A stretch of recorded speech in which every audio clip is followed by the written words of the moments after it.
News keeps getting better for LSU as Lane Kiffin gets another one of his top targets, and we got to break it all down. What's up, guys? I'm Matt Long. Welcome to LSU Football 365. If you are an LSU Tigers football fan, please hit that subscribe button. Only 3.8% of viewers are subscribed to the channel, and it really helps me out a ton. But let's jump right into what we got for this afternoon, because we got some big time news coming across our Twitter feed today. And that news is that Chris Whitehead, a 4-star defensive end, committed to LSU. We can see here the composite grade has him ranked as a 5-star recruit, actually, a top 5 edge in the country.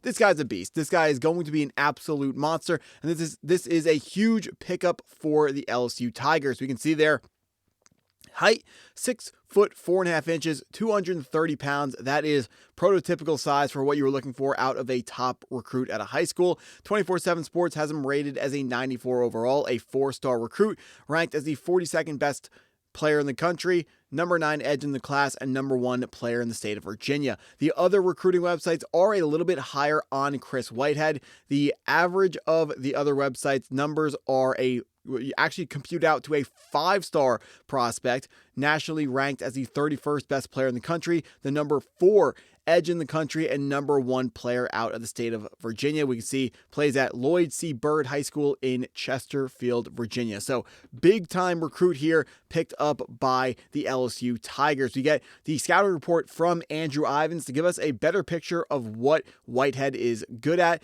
Rugged defensive end with long features that can fit into an odd or even front.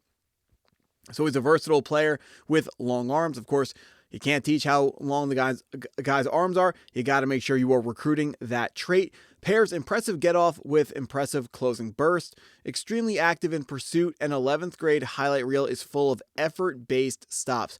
You love the players that, while they are very talented, at the same time, they show a high level of effort, and they do not just rely on the talent that they have as their advantage over the other players that they're up against. They use their effort level as well to continue to make the best possible plays that they can power his way through offensive tackles with a combative bull rush and dip underneath them when he finds leverage. So he has a little bit of technique stuff that he's showing at the high school level that will be continued to be developed once he gets to the college football level.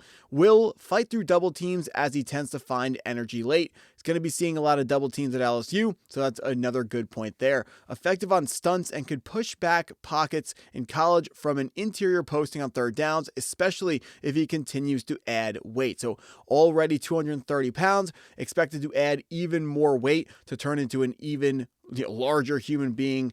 Love to hear that. Impressed during practices for the Polynesian Bowl as a junior and made an impact in the actual game as he generated a takeaway. Must continue to improve technique, but has the growth potential and movement patterns to bake in a difference maker up front.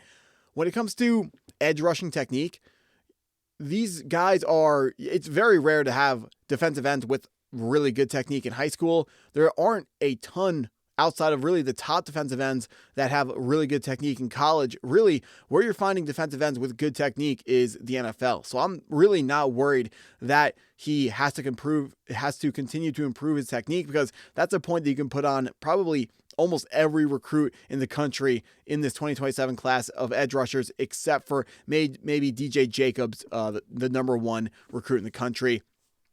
We can see here his timeline of events over the past couple of days.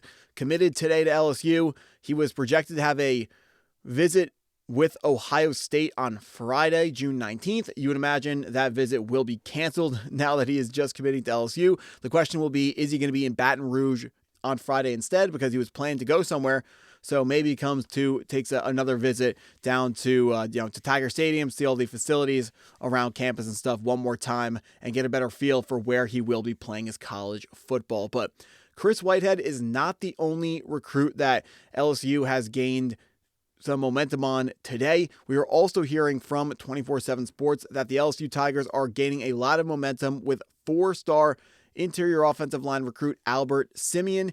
Just like Chris Whitehead, this is a guy that 24/7 Sports has ranked as a 4-star recruit, and then the other websites have rated even higher as a 5-star recruit. If we look at the composite grade that has him ranked as the 14th best player in the country, the number 2 interior offensive lineman in the country, and number 2 player in the state of Louisiana, coming from Lake Charles, Louisiana. So if you're going to be a healthy college football program, and LSU certainly is, you have to recruit well in your state. If there's going to be a top 20 recruit in Louisiana, LSU better be getting on that. They better be picking up that recruit.